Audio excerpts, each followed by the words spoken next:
Omulabirizi wa West Buganda Henry Katumba Tamale ne mukyala we Julia Tamale n'abakulembeze abalala bagenze Kakuma mu district era Kayi mu maka ga Canon Gaston Sereko ne mukyala we okubakulisa okutuuka ku ky'obulabirizi.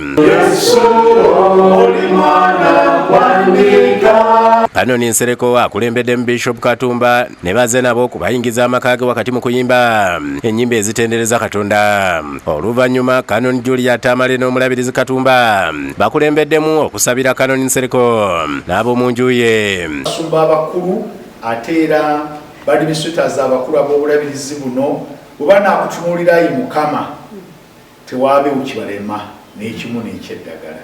Enkonge ojja zikuula emisanvu ojja gijja mu kkubo. Omulabirizi Tamale ayozaayozeza Canon Nsereko n'amwebaza okumanya Katonda nga y'ensonga lwaki bafuuse kye bali.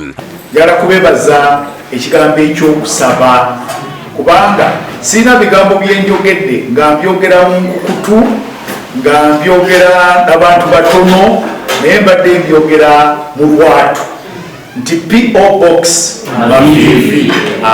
Ekyo kikubuulira nti kyenjogerako kyekyo namwe kyemumanyiga. Agaseeko nti Katonda eyabalonze alina kyabeetaaza kye balina okukola era okubalondobamu kuba kubeesiga. Ise abaatulonze ng'aliko kyatwagaza okutuukiriza n'okukola.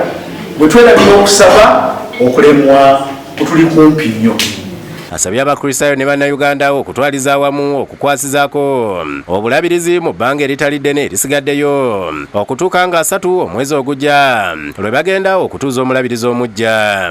Mbakubiriza mutuwe ensimbi n'ebyokukozesa ebirala byonna bye twetaaga olw'okutuukiriza olunaku olwo okubanga luweesa Mukama ekitiibwa. Omulabirizi omulonde Canon Gaston Sereko mu kwogera kwe yeebazizza omulabirizi Tamale ne mukyala we olw'ebbanga ery'emyaka 8 n'ebyo bye bakoledde obulabirizi n'okubalambika obulungi.